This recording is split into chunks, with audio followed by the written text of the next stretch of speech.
Conversations That Matter podcast. I'm your host, John Harris, as always, according to some, the wicked, the dangerous Confederate apologist, who makes light of things like slavery and wants to convert everyone by the sword because of his version of Christian nationalism, who admires regimes like, as we all know, the horrible white supremacist Rhodesia, who celebrates things like the dastardly white boy summer. Oh no, that's John Harris. Yes, according to some, I am the basest person around, and this podcast is more based than you can imagine. Unfortunately, though, when people hear those things, the few who do, and then they come and they listen, they find out it's not as interesting as you guys made it. I thought it was going to be like really out there, lots of fireworks.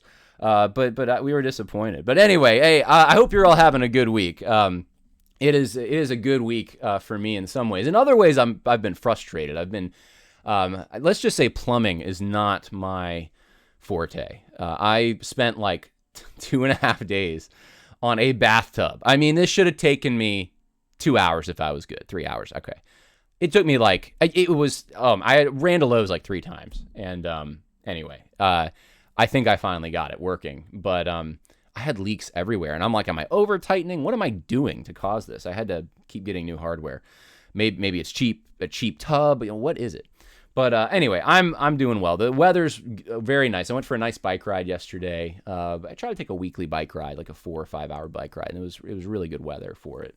And I finally did order a bicycle, a road bicycle. That's what I need. I have this mountain bike I ride on like 70-mile bike rides, which for those who know anything about cycling, you need a road bike or a gravel bike if you're going to be doing it on gravel. But a mountain bike, really, that's, I mean, but the positive side is my legs are becoming swollen. Like the muscles are just like starting to form as I have to pedal this clunky, like heavy. I think it's actually, I don't know if it's aluminum or I think it might be steel framed, part of it at least. Bicycle, it's just heavy.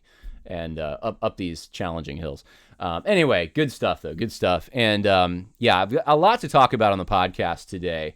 Man, I don't even know where to start. There's just so much. I figured I would start, by the way. I know I've talked about this a number of times on the podcast, but I thought I would mention this. I've mentioned it periodically, but I wrote this book, Sacred Conviction, under a pseudonym a few years ago. Some of you who are new to the podcast may not know about it, but the story, I don't want to get into the whole thing just because it's, it's kind of long, but the Spark Notes edition is, I wrote a paper when I was in seminary in like 2011. I got a good grade on it. I was doing some original research using primary sources that weren't being used in any of the secondary sources on this particular topic. And there aren't many books really on this topic anyway. But it's about the theological divisions that kind of contributed to some of the tension that the North and the South had between each other during the Civil War. And the unique thing about this book, and there are definitely some things I want to change in this, but the unique thing, and I'll stand by this, is I made the point, this is really my thesis, that the scope of evaluating that theological conflict, or conflicts really, needs to start in the late 1700s at least, that the scope needs to be broadened. And most people who talk about this in the historical profession want to start in like 1845. And it's all just slavery. It's the moral challenge of slavery. South wanted slavery, North against slavery. And it's just cartoon. It's just simplistic cartoon. And that's part of the reason that I think I'm fastidious on this particular podcast, or I try to be, with sources, because I don't trust any. I don't know if you guys are like that. I just don't trust almost anything from academia, from the media. Like, I have to really do my homework before I'm going to give you something that I can put my name behind and say, yeah, this is accurate, because it is just, I mean, there's been like 3 big incidences in my life I can think of where I was at an event and the media covered it, and later on, and then it got into the history books, some of those things. And I'm like, this is totally inaccurate. I was there. You're and most of the time the problem is the paradigm is too narrow. It's cherry picked. You take some facts, sometimes you make up facts, but you take some available facts, but you ignore other ones that would change your paradigm. And so instead of creating a paradigm to interpret something that makes sense of all the available information, we just take a limited sliver that is the narrative we want, and that's what we go with. And unfortunately, in history, relating to topics. There's so many in history. It's almost everything now. But my little foray into the historical profession really proved to me, I was like, wow, like 98% of historians are totally compromised. It's critical theory. And critical race theory, I know, has been popular for like the last 2 years in the media, but like I'm talking about like new left ideas, critical theory going back, for the last like 30 years, I would say at least, academia has been inundated, and a historical profession, no exception to this, with new left ideas in critical theory. And it's unfortunate, but it just changes the way that things are evaluated. So one of the things is this idea of the conflicts leading up to that particular, or the disagreements theologically leading up to that particular conflict. And so if you start the clock in like 1799, I think that's where I start the clock, and you look at the various conflicts between the regions, you find a lot of conflicts, and there's probably some I've even left out, but conflicts that weren't even related to that particular issue. You find a conflict over higher criticism, the South primarily trying to hedge against it with apologetics curriculum, implementing it into their colleges. You have the North instead adopting higher criticism from Europe. You have conflicts over even things like the scientific racism of the time, which was mostly based in Philadelphia. But in general, a lot of northern colleges, in general, the North was just much more willing to accept these kind of proto-Darwinian ideas, like phrenology and that kind of thing.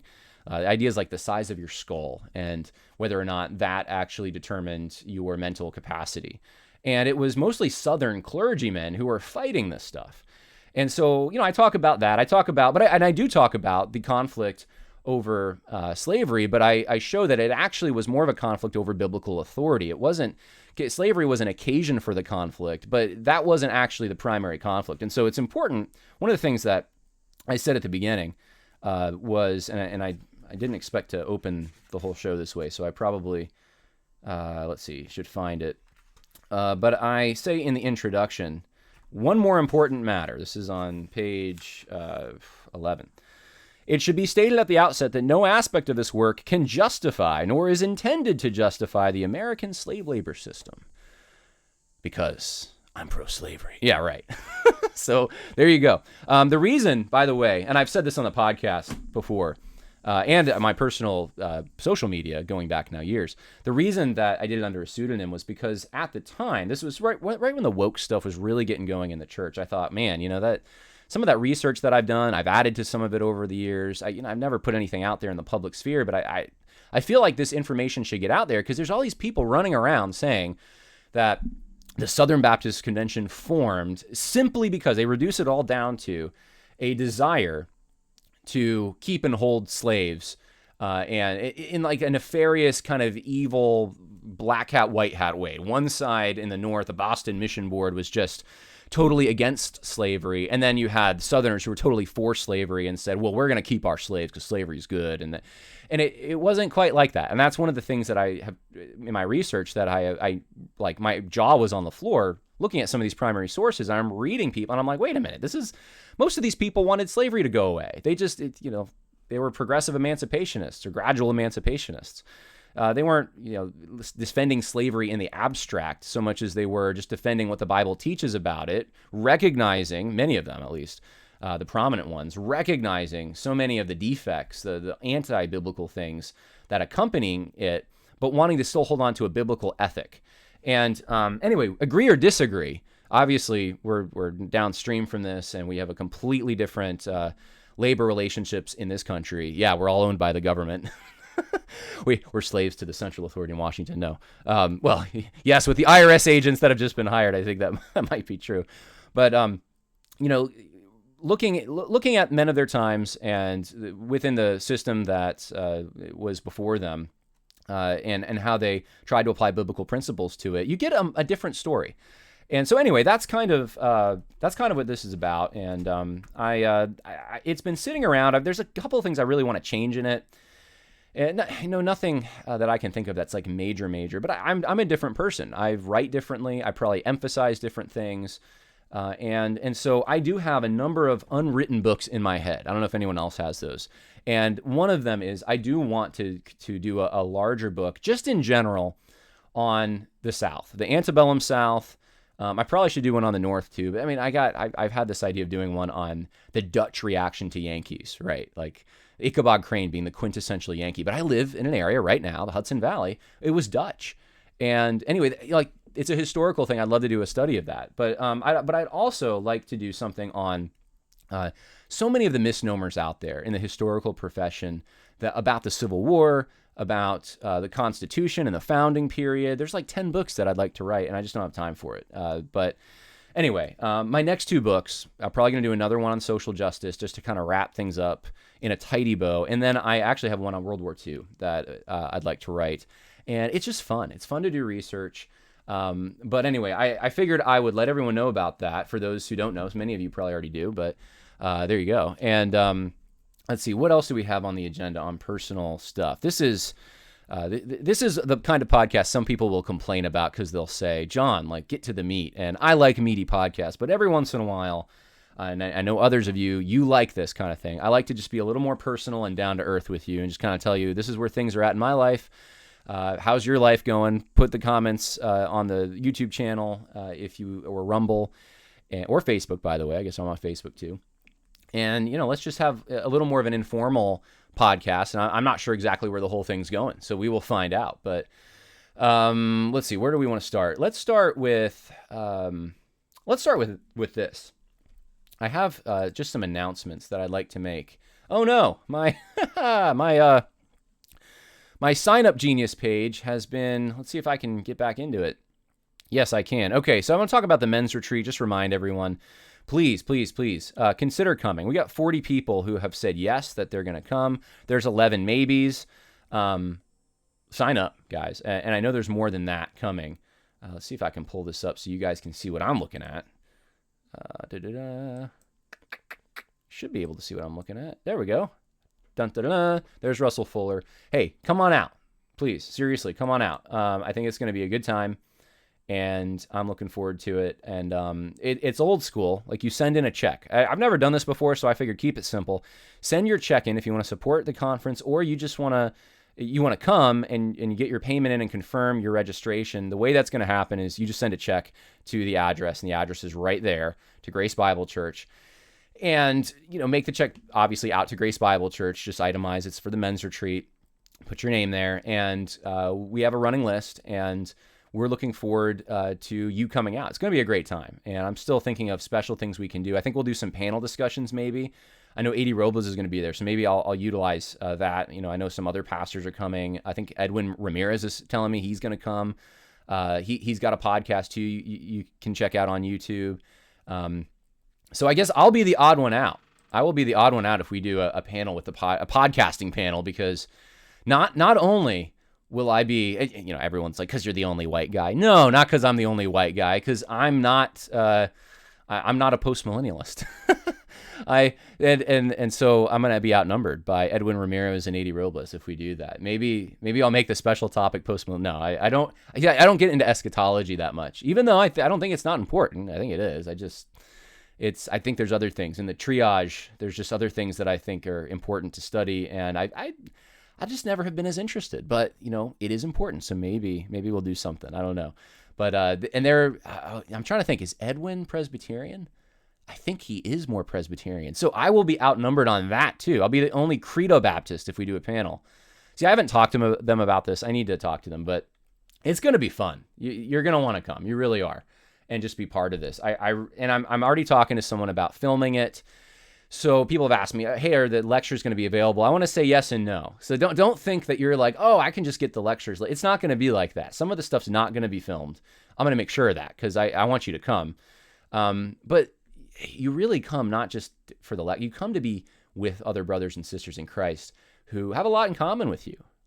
In these dark times, to find someone who has a lot in common with you on these issues is important. And we're going to be in the woods. We're going to be, there's only 40 people right now who are, and it's a total of what? Maybe I think 46 people right now. It's going to be more by the time we get to the deadline, October 1st. And maybe I'll even extend it out. But look, you're going to want to reserve a place because it is limited.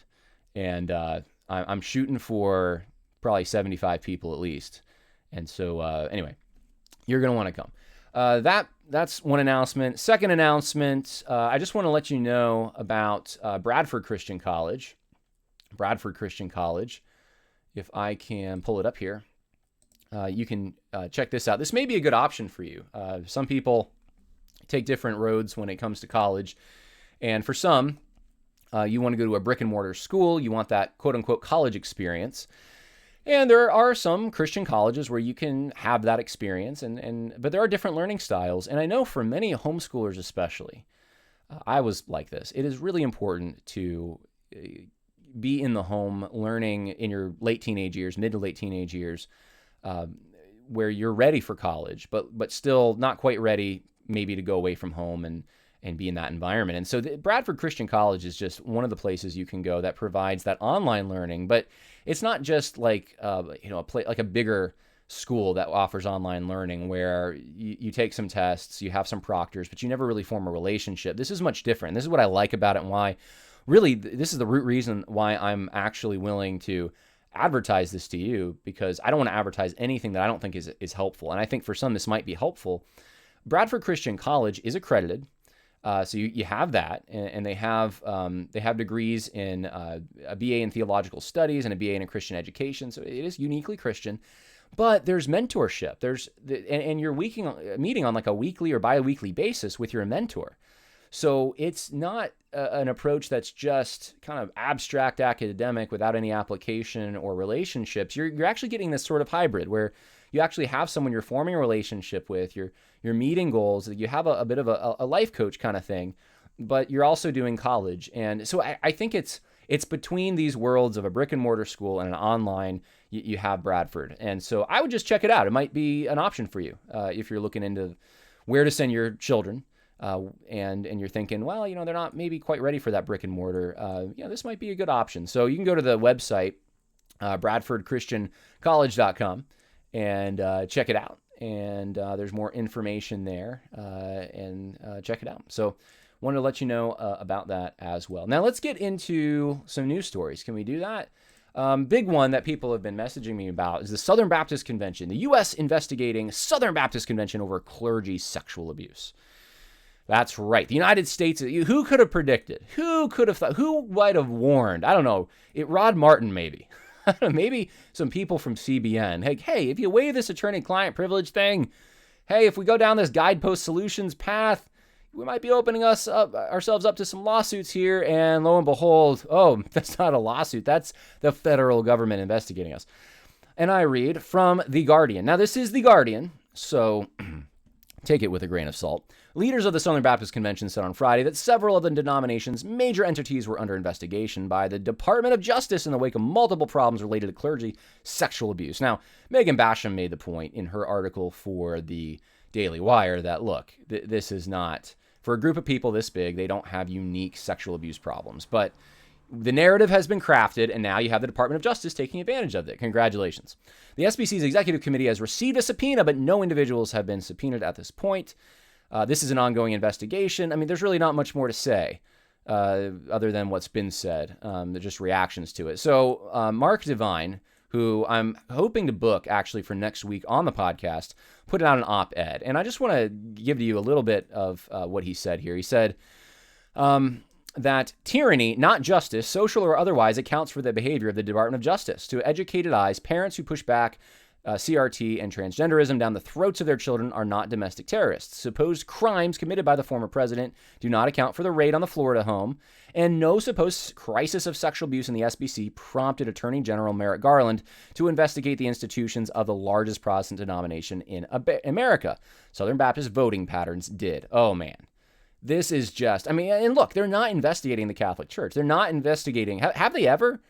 Maybe they haven't, I'm just not aware, but they're not investigating the teachers union. I mean, you want to talk about an organization that has confirmed, according to the Department of Education, an abuse problem, it would be the teachers union, but I don't see an investigation there. Against the directives of their erstwhile leaders, evangelicals, including Southern Baptists, twice voted 80+% for Donald Trump. These voters show no signs of exchanging their politics for Russell Moore's. The Daily Wire's, I just mentioned her, Megan Basham. Let's see, I don't want to get past some of this stuff. Actually, he cites some of the things I just cited, how this isn't unique. But he's going down the line of saying, look, this is cultural Marxism. This is really just a targeting of one's political enemies. And it's nothing more than that. So I'll read you the last section here. Trump voting Southern Baptists have known for some time that the actions and aims of this Democratic Party have nothing in common with the love of Jesus model and that he expects of his followers. So this is from the Western Journal, Mark Devine. I want to say I pretty much agree with his analysis here. Now, with that came, I'll show you this. That's not it. Well, we'll talk about that too, but that's not, it's this. Okay. So this is a statement from the SBC Executive Committee.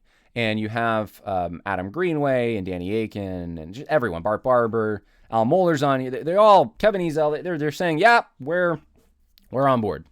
Or they signed it at least. And it says this: the SBC Executive Committee recently became aware that the DOJ has initiated an investigation. And then they say that the leaders have a firm conviction to address the issues of the past and are implementing measures to ensure that there's never repeated in the future. We recognize our reform efforts are not finished. In fact, those efforts are continuing. And we have this abuse reform implementation task force that they're putting people on that shouldn't be on it. Our commitment, let's say, to cooperate with the DOJ is born from our demonstrated commitment to transparency. Address the scourge of sexual abuse. While so many things in the world are uncertain, we can be certain that we serve a mighty God. It's just basically saying we're cooperating. We're going to cooperate with this. And so, don't worry, don't fear. We're going to do all we can, I guess, to make it a comfortable experience for the DOJ, or at least a smooth one. Now, I wanted in that vein to bring this up. This is First Southern Baptist Church in Waterford, California, August 16th, 2022. And it's to Bart Barber, and it says, I'm writing to you to let you know that our members have voted unanimously to remove ourselves from the SBC. The issues for us, and I want to read for you these issues. Listen to this. Here are the issues: accepting CRT, social justice at seminaries and convention, movement towards women pastors, Lifeway Resources selling items antithetical to Scripture, misuse of funds before by the North American Mission Board, firing of conservative professors from SBC seminaries, the election of the last 3 SBC presidents, the ERLC and its softening towards homosexuality and abortion, plagiarism by the last president, and no real strong rebukes by the 6 seminary presidents, the attitude of the stage at the last 2 conventions, the necessity to join the Conservative Baptist Network to find fellowship and identification. That one, it's like, yeah, like we have nothing in common with these other folks. You have to join CBN to find fellowship. That idea of considering the formation of a subcommittee to determine what pastor means. Oh, man. A highly favorable and push towards pragmatism and a lack of trust in the sufficiency of Scripture. It has become embarrassing for me to say that I'm a member of the SBC. And then 2 Corinthians 6 talks about do not be bound with unbelievers. This is scathing. And this is exactly right. This is exactly right. This is the way to approach this. And this is what I've advocated for now, 2 years at least, I think. Since, a year and a half, I've at least said, look, you got to leave. And I know people disagree. I know there's people, and I'm like, if you're going to stay, fight. You fight. That's your job becomes that. But if you just want to do ministry and you're like, man, this whole thing, I would just, it's just a drain on the resources and time we'd put into ministry, then, hey, leave. He didn't die to save the SBC. He died to save the church. And that's just my opinion. But we will talk probably next week to some folks who, Lord willing, are wanting to stay in the SBC, and we'll keep that discussion ongoing for the strategy. Should I stay or should I go? I know the arguments, but anyway, that's where I've come down, and that's where this church came down. And I just thought, with everything going on, they didn't even mention, I don't think they mentioned the plagiarism, and just there's so much. Okay, so that's SBC stuff. Let's talk, this is also SBC stuff. I wanted to bring this to your attention. I just thought this was kind of interesting. So let's see if I can show you. All right, so sorry for the technical difficulties here. This is an article by Daniel Darling. Daniel Darling, who is the director of the Land Center for Cultural Engagement at Southwestern Seminary, and he's done interviews with MSNBC we've talked about before. Anyway, Daniel Darling writes this article. This is August 16th. And in the article, I just want to refer you, quote, "Even if Barstool conservatives are ascendant in an age that rewards vulgarity." Okay, so conservatives who have potty mouths. Christian conservatives should be wary of co-belligerence with them. So all that means, co-belligerence means we should not be, this would be like the Soviet Union and the United States in World War II. We should not be, even though we're different than them, we shouldn't even be in the same battle, assisting one another, or, just fighting the same enemy and seeing ourselves in any sense to be on the same page on a particular issue. We're not the same. We're so distant. We're different.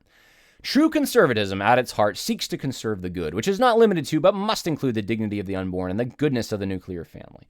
Well, I agree that conservatism would have to conserve those things.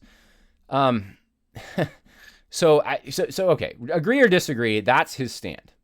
However, I give you Andrew Walker with the opposing view. Now, this is Andrew Walker in June 3rd, 2020. That's not ancient history. It's only 2020. This is while Washington, D.C. was like on fire, right? As so many of our American cities were. As Trump would say, our beautiful American cities were burning down.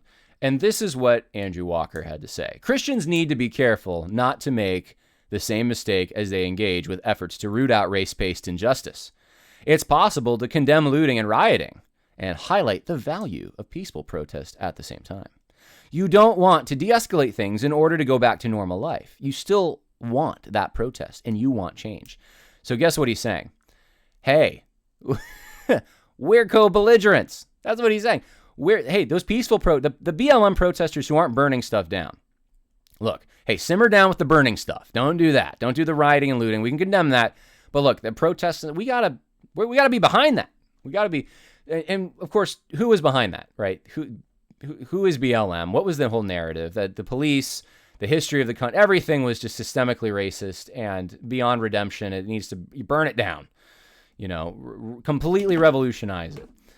And law enforcement needs to be dismantled and recreated in a new. We know the whole narrative. I don't have to go over it. So Daniel Darling is saying, yeah, that's what we need to do. We don't want to de-escalate things to go back to normal life. We want protest and change. Okay. All right. Well, that's. I don't even know what to say. I mean, he clearly against the looting, but we're co-belligerents with BLM here, to some extent at least. Christians should be committed to fighting for justice no matter how long it takes to arrive, as Bishop Michael Curry, the first of African Americans to serve as presiding bishop of the Episcopal Church, said in a recent statement on activism. I wonder if he is an Orthodox. Michael Curry, okay. Opening and changing hearts does not happen overnight. The Christian's race is not a sprint, it's a marathon. All right, so no problem there. And all of a sudden, though, we're in 2022. And look, those barstool conservatives, I don't even want to be mentioned in the same breath with them. No co-belligerency there. Okay? Can't work towards the same goals with them, but you can with BLM. That's Daniel Darling. Good job.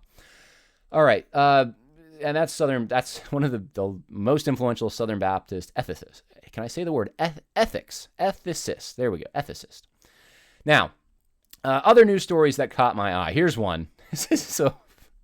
It's funny. Latino-owned Colorado barbecue restaurant criticized for its plan to host White Appreciation Day. This is kind of like White Boy Summer, when the people, or at least the people I know who are the most, they post all the White Boy Summer memes.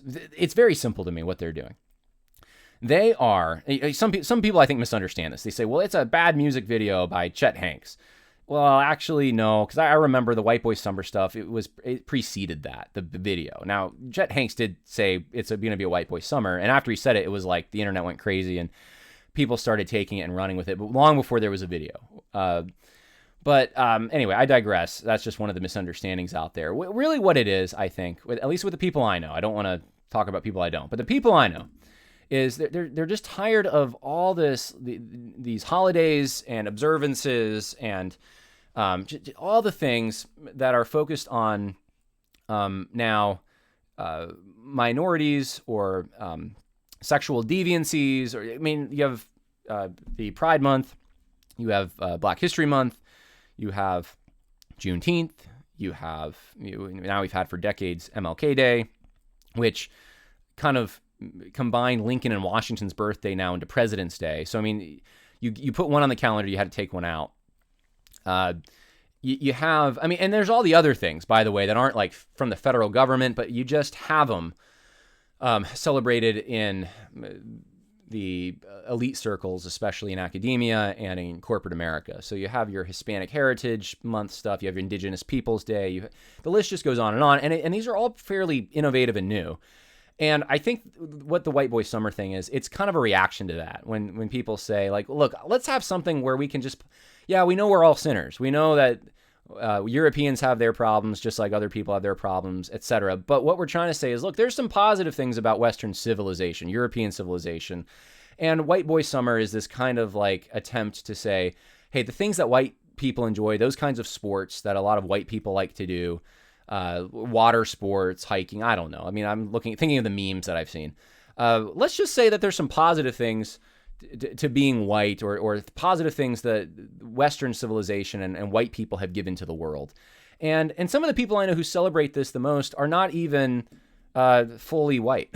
they're Hispanic, or they're something else, but they just are recognizing that, hey, there's actually, white people aren't the devil. Can we say that they're not the devil? And here you have a Latino-owned Colorado barbecue restaurant, which I want to go. A barbecue restaurant? Are you kidding me? Why is it not in my mouth now? That's the question. That's the real question of this podcast. Why is the barbecue not in my mouth? They want to celebrate white people by having a White Appreciation Day, because it's obvious why. Because white people have been they gotten a bad rap. They've been like made to bear the brunt and the guilt of like everything. And so they're saying, let's just have a White Appreciation Day. I thought it was funny. You have this civil rights activist in this story, Ricardo Romero. It's wrong and a perpetuation of racism. If you're going to give a discount, give it to the whole community. Well, I don't see them complaining with affirmative action. I don't see them complaining, during 2020 with all the black square stuff and the special preference that's given in basically segregated graduations. And Gospel Coalition even got into the segregation thing, segregated conferences, segregated all kinds of things. There wasn't an outcry. In fact, that's part of the work we got to do for justice. But if you single whites out for anything positive, oh my goodness, you probably like Rhodesia. That's probably what it is. You really, really like that white supremacist regime. Which was really more of a meritocracy, but that's what's going on. Now let's talk about this, shall we? This is I wanted a new story that caught my eye. I wanted to give you the bad kind of Christian nationalism. If there is a bad kind of Christian nationalism, I think this is kind of it. And I just thought it caught my attention. And I know this is a left-wing source. I know, right-wing watch. I'm sure they can edit things and cut things and, all that kind of stuff. And this isn't a clip, though, I think, where that's really in play. It's not like a clip where context is going to make this any different. But this is something I have heard articulated from Christians. And so I do think that it is important to talk about. So we're going to talk about it. Let me just play you the clip. This is the Lieutenant Governor, Dan Patrick of Texas. And here's what he had to say at CPAC. 95% of conservatives believe in God. Okay? 95%. 72% of Democrats believe in God. Only 67% of liberals believe in God. And sadly, only 60-some% of young people believe in God. We were a nation founded upon not the words of our founders, but the words of God, because He wrote the Constitution. He empowered them. We were a Christian state, and we've been blessed because of that for so many years. Now, I don't want to get too hard on the guy. I know the left is beating this guy to a pulp. I don't want to get too hard on him, especially as someone who the left, doesn't care for me either. So it's, we can have co-belligerency. I can have co-belligerency probably with Dan Patrick on probably a number of issues. Here's the thing though, and let me see if I can. People can't see me right now. Let me move my camera. Here's the thing. with this. I think that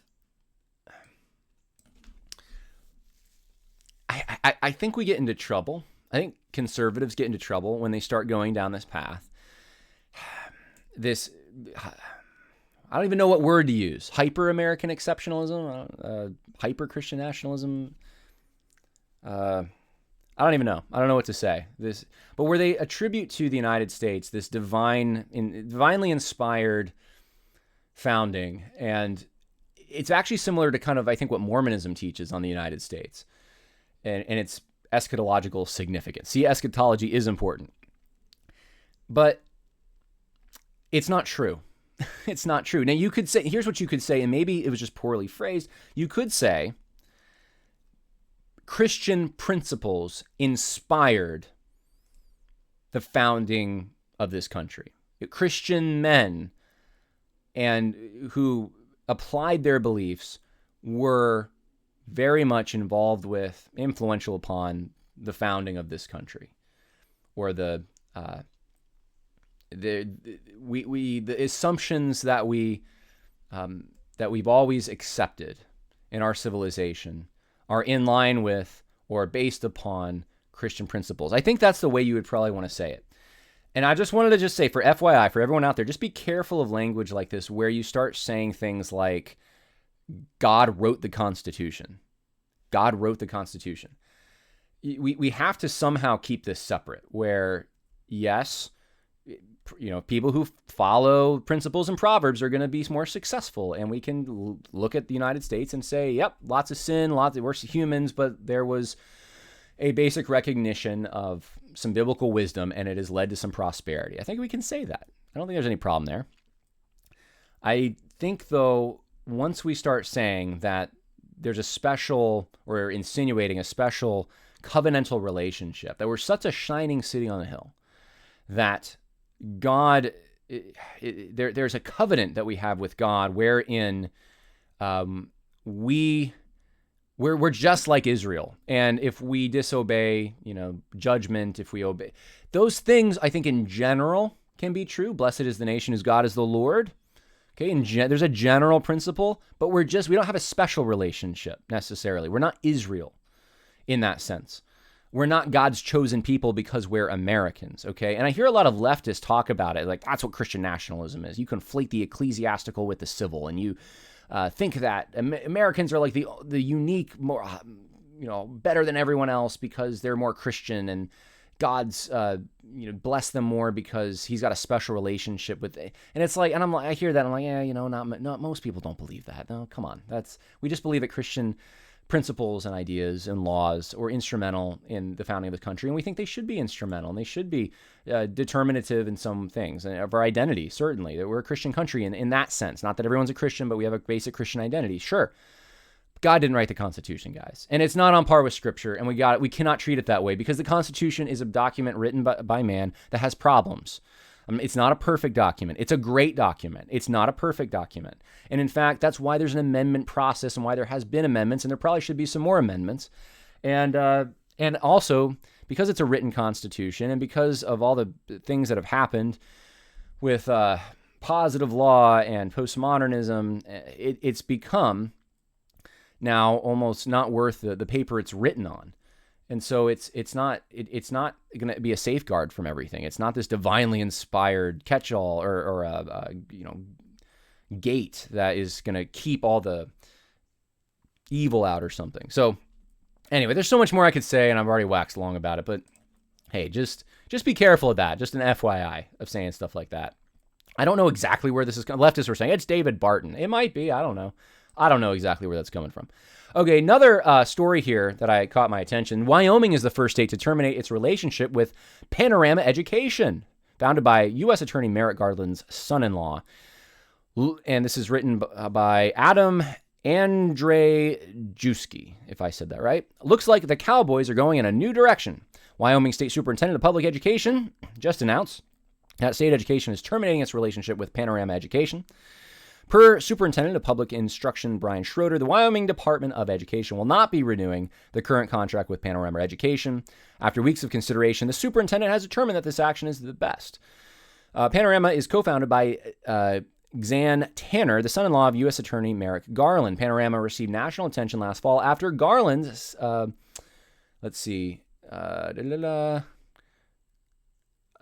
so parents who are objecting to CRT in their children's curriculum found out, hey, it's this company is pushing it. Panorama's survey business is the gateway drug for the controversial CRT teachings. Using information gathered from Wyoming State Auditor Christy Racines, transparency website, our auditors at openbooks.com found $257,000 in state payments to Panorama. As far as we can tell, this is the only Panorama contract ever canceled by a state education agency. Okay, so I hope other states go in this direction. It highlights a few things that I thought were interesting. One is how many hands are in the pot sometimes. And then just when you have Merrick Garland going after parents, but these parents are objecting to something, what was it, his son-in-law is directly involved with, it's like, hey, where's the conflict of interest here? And Wyoming, I think, is doing good to say, we're not going to be implementing this kind of curriculum anymore. We don't need the CRT stuff. We're dropping this. We're not using this stuff anymore. And so good for them. Good for them. And okay. I think that's pretty much all I wanted to say about this. Let's go to the next story. Roy Moore. Anyone remember Roy Moore, the Ten Commandments judge, who ran for Senate and then got kind of Me Too'd? And then Al Mohler and Russell Moore and all kinds of other people came out and were saying how horrible. I mean, Al Mohler was on CNN saying how horrible Roy Moore is. We should just believe women, right? That was Al Mohler of, when was that, 2017? And now Roy Moore wins defamation case against Democratic PAC. Jury awards him $8.2 million. Roy Moore wins defamation case. Well, pray for Judge Moore because that's going to be appealed and he's going to have to keep fighting. But I would say good news for the most. I was one of the few at the time. I didn't really have much of a platform, but I was one of the few that I knew of on social media. There was like 3 of us who were not going along with this. And we're saying, look, this, you have flimsy things like, oh, look, he wrote in my yearbook and it proves that he must have like raped me. Or that dog did not hunt. And it reminded me of the Herman Cain thing. And I was just like, do not judge this before evidence comes out. We can't do this. And the Kavanaugh stuff happened not too long after that. And Kavanaugh, by the skin of his teeth, was able to get through it. Roy Moore wasn't. He lost the election. And if you remember, Trump backed Roy Moore, but the Democrat or the Republican establishment did not. And I think even Ted Cruz and people, Glenn Beck, I remember Glenn Beck was just ripping Roy Moore a new one. It's like, guys, since when did you all become on the Me Too train? So anyway, that's a positive development in my mind. And if there is evidence, I'd like to see it. I just haven't. I looked into the whole thing at the time. There wasn't any evidence. And so anyway, and then we have, this is just making its rounds. I'm not sure if this is new or if this is older, but it's making its rounds now. But anyway, it came across my feed, and I figured I'd play it for you. This is J.D. Greer on transgender pronouns. Check this out. Some people on one side are going to say, hey, we got to tell the truth. And the truth is this person is male or female. So I would be lying if I called somebody who was female identified as male. There's others that say, well, look, as a courtesy, you should refer to a transgender person by their preferred pronoun. And it's sort of a generosity of spirit kind of approach. And you see evidence in the Bible of that. And so you kind of got the arguments that I've heard go basically along those 2 lines. Is it a generosity of spirit or is it you telling the truth? Personally, I think, again, this ought to be a charitable discussion. I lean a little bit toward generosity of spirit. That's where Andrew Walker, that's where he also is. It's if a transgender person came into, our church, came into my life, I think my disposition would be to refer to them by their preferred pronoun. When we want to talk about gender, I will be clear with them. All right. So that's J.D. Greer. And this isn't new. I mean, as far as the pronoun hospitality thing, he said that for a while. Now, Andrew Walker said this: my own position is that if a transgender person comes to your church, it is fine to refer to them by their preferred pronoun. If and when this person desires greater involvement or membership, church leader will need to meet and talk with them. The best solution is to avoid pronouns altogether if possible, calling a person by their legal name or preferred name. Now, that was Andrew Walker in 2020. Andrew Walker, so this is, a little over 2 years ago, 2.5 years ago, that Andrew Walker's saying this. My understanding is from people that are closer to Andrew Walker that he does not believe this anymore, but I don't know of anything online. Maybe there's something I don't know of where he's retracted this. And one of the reasons I wanted to just mention this, it's not the only one. I just wanted to preface. There's two reasons really. One was I think that this issue is not going away, especially for people in the business world. I was just talking to some people at my church who, I mean, they're inundated with this stuff, and they have to try to use proper names all the time, and this isn't going away overnight.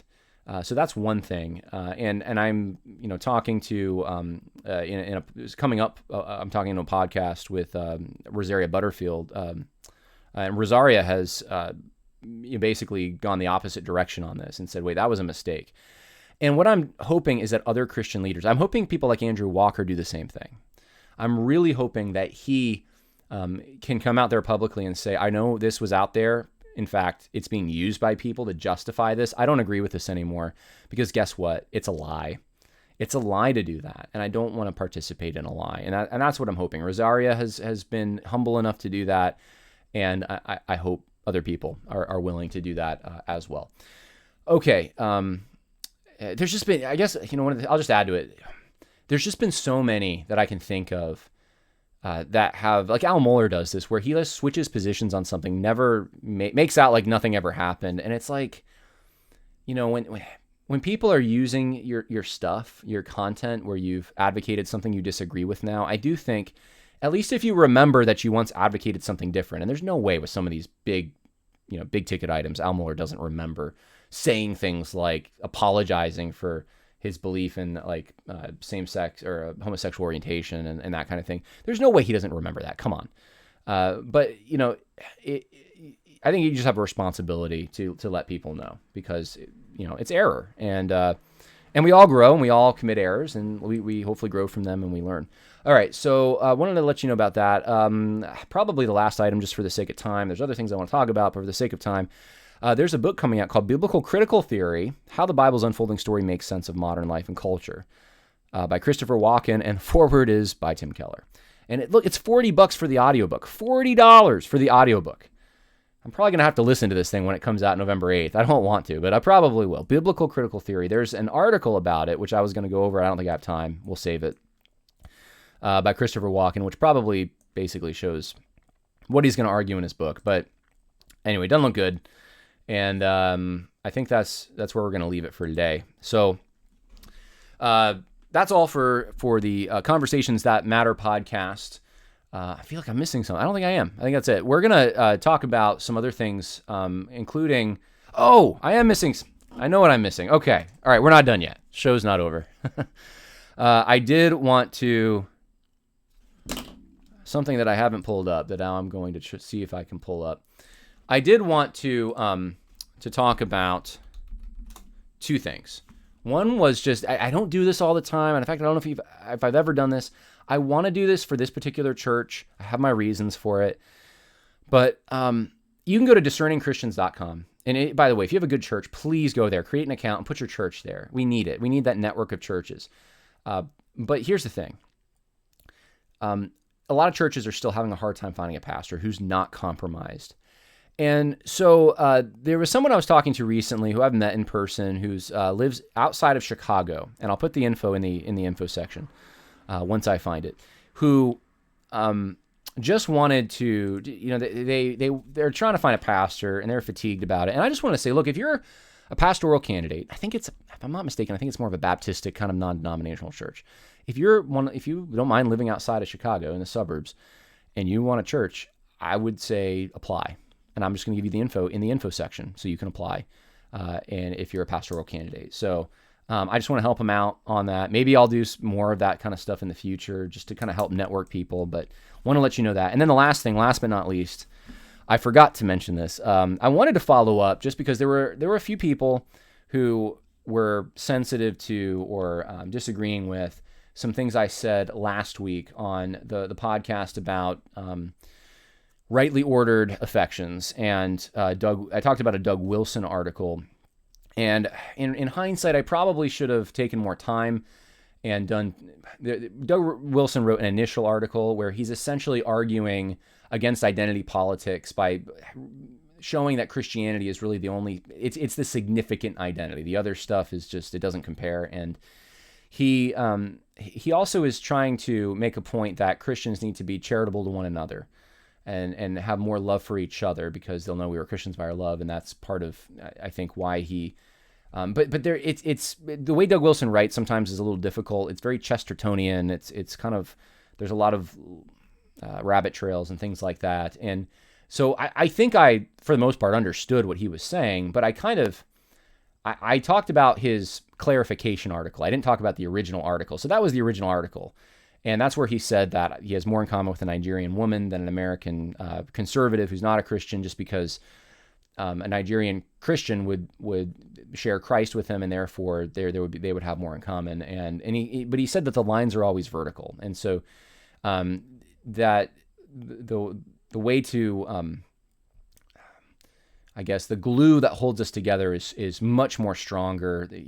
And I think with that, you have more of a duty, you have more of a love, more of an obligation to people who are Christians. Okay, and then a lot of people were objecting by quoting Bible verses about how we're supposed to love one another, and this applies to the church, and Christians have a unique love, first to the household of faith, and then beyond. And so I want to just very briefly address this if I can, because I don't want to spend too long on it. I think I've already said my piece. I don't really have anything that's blaring that I want to retract. There was some things that I don't think I should have said. Like I think I made a just an offhanded remark that perhaps Doug Wilson, I speculated that because maybe he's more of a one kingdom guy, that he sees things that way. And I was actually talking to Thomas Accord, and Thomas was like, I don't think Doug Wilson actually is a one kingdom guy. So I'm not quite even clear on that. He might be a two kingdom guy. So I probably shouldn't have said that. Just forget I said that. that was just an offhanded speculation I probably shouldn't have said.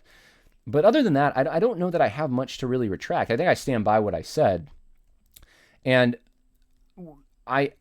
what I see is people coming from a few different, who have taken objection to my statement and what I wrote after that. I made a post. Some people seem to think there's one category that says everything is race. Some people say like all our identity is wrapped up in our race. I don't really know anyone who believes that, but I know there are people who do. And then, or that's the determinative factor, racial determinism. And then you have the people who say race doesn't play any factor at all. And I'd rather use the biblical language if possible. Let's talk about nation instead of race, maybe. But the concept in the Bible of nation, and this would carry through, really, to be honest with you, the age of exploration, the term race is very similar. In fact, ethnos, the Greek term, ethnicity, is often how, that's the word that's often translated people, or I think even nation. So we're talking in the same kind of family here. And for most of human history, you would not have conceived of people from other cultures with the global economy coming to you and then sharing all kinds of things in common. They had their people, you had your people, and things were broadly, generally divided over, people groups were divided by language, primarily by religion would be part of it, by genetics, that is part of it, by race would factor into this. I think of race more broadly as beyond just genetics, but just your people would be your race. That's how it was really used, especially before Darwin. But there's all these things, complicated things, some of them that make you, and today, because of globalism and because of, I think a number of factors, industrialization, I can have a next door neighbor who's from, let's say his parents are from Vietnam. And he's my neighbor though, and maybe we go to the same church, and I can share more in common with him and be best friends than I do people who might share more in common with me genetically, but aren't my neighbors and don't go to my church, okay? And so here's how I'm looking at it. I'm looking at this as there's a number of things that confer identity. And race is one of those things. And it's an important thing. It's not the only thing, okay? People who say that race isn't even part of that equation, I think you're just being like, come on. Like, that's how I feel about it. Like, come on. Like, you don't think that, obviously in the New Testament, you don't even see Paul himself, right? Yearned for the salvation of his kinsmen according to the flesh, willing to give up himself for them. there is a love that I think does exist there, and that's not wrong. And I think that's actually, in a world where everyone's moving around all the time and regions don't mean as much, and they're broken families, and just that to take every element that confers identity and then just say it doesn't matter, I just think it creates a lot of insecurity. And so I do think that's just one that's one ingredient in the recipe that makes you. Okay, it's not the only thing. It doesn't mean it determines everything at all. It just means it's one of the ingredients. And I would hope people, no matter what your cultural background is, or your race, your people, whatever that is, I would hope that you are somewhat interested in that you do have, I don't know, just you can see God's hand, hopefully, in the story of what brought you to saving faith, and you can look back and you can see the story that God has woven in just your genetic line, even if that's possible. That's not possible for everyone. But anyway, so I think that's one area that I'm just not in that paradigm. So when people criticize and they say things like, I'm not emphasizing race enough, or I'm emphasizing race too much. I'm not emphasizing race. I emphasize culture if I emphasize anything. But I do think that obviously one of the things that does confer identity, and I'll put it this way. Here's make it very practical for people. There is a special love I have for the household of faith. I'm supposed to have that love. There's a special love I have for my kinsmen according to the flesh. Okay, when I am in regions, I realized this when I was in Appalachia, actually. I didn't grow up in Appalachia, but I realized as I was looking at and seeing the last names, there's a lot of Harrises up there, and seeing that a lot of people look like me, and just my heart kind of bleeds for them a little bit, especially because they're so impoverished. I think that's okay. Like, that, does that make you a racist or something? Like, no. I think someone who wants to marry someone else, and it's fine. Some of my best friends and even members of my family are in interracial marriages. I'm not against that at all. I do think, though, I don't think it's wrong, though, for someone to prefer to marry someone who's more, or be attracted to someone who's more genetically similar to them, or shares a similar culture or heritage. That's not really unnatural.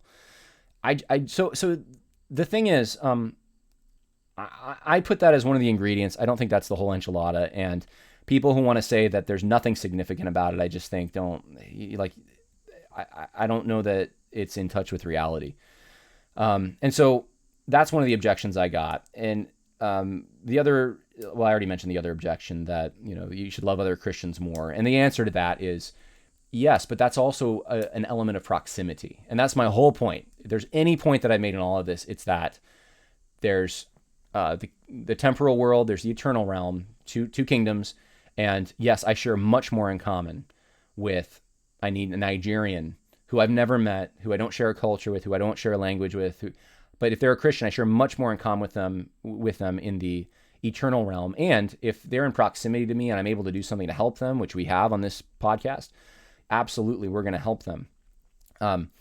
But I also have neighbors who are closer in proximity to me, who share a lot of these other things, these temporal world things with me. And that's also very important. An American, someone who's an American, I share a lot with them. And we're going to be involved in some of the same efforts. We have some of the same cultural attachments. And if we're going to construct a society and find a glue to hold that society together, that's one of the things you're going to want to look at. It's going to be important. So yeah, of course, loving other Christians is part of that.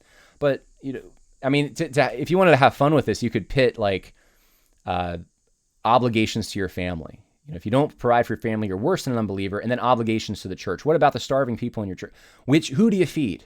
Right? You're supposed to value the household of faith. Well, of course we know. You feed your family, right? That's who you have a responsibility towards first in that scenario.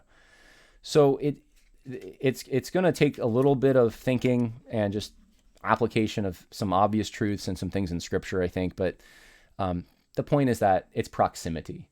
It's the relationship that you have and how proximate they are to you that's going to determine in some ways how you treat them and how much of a commonality you share with them. And so I just wanted to say in closing, I guess, I think it's helpful to use the biblical categories: nation, we have, is there, this is a question I'd ask in closing, do you have an obligation to your people or your nation or your country, if you want to put it that way, but specifically, your people?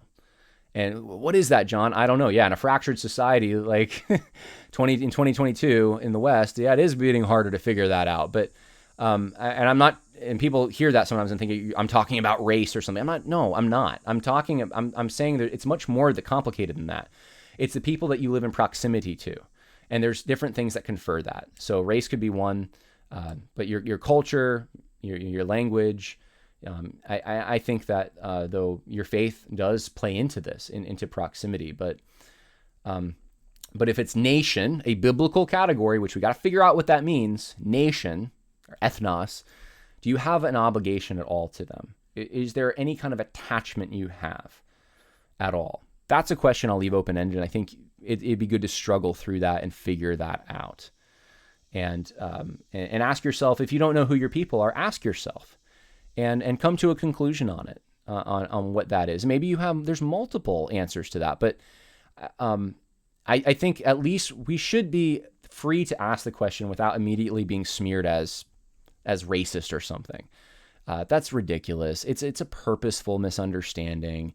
And people who say that stuff should be ashamed. Most of them aren't, but yeah, most of them are ignorant, in my opinion. So I'm not saying that about people in this audience necessarily. I understand some of the objections to this, and some of them actually were pretty good. Well, in fact, we're going to talk about the one kingdom, two kingdom thing in a podcast probably next week. Lots more that could be said, but I need to land the plane. It's after an hour, and I got stuff to do. Now that I put in the bathtub, I got to put in the toilet. And I don't even and the cabinets and the sink and two sinks and more painting, and there's a lot. But anyway, my house is coming together, and appreciate all your prayers. God bless. More coming. Bye now.